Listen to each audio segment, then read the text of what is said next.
Well, guys, we had our first calf of the year. So first calf heifer.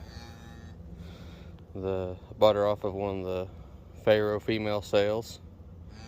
Came out of South Texas.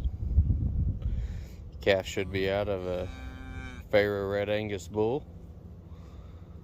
And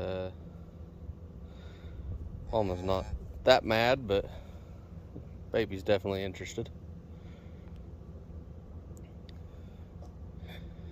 But good looking little bull calf.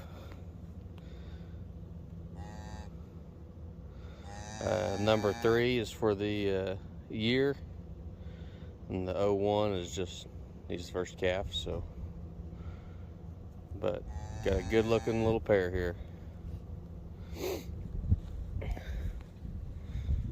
Hope this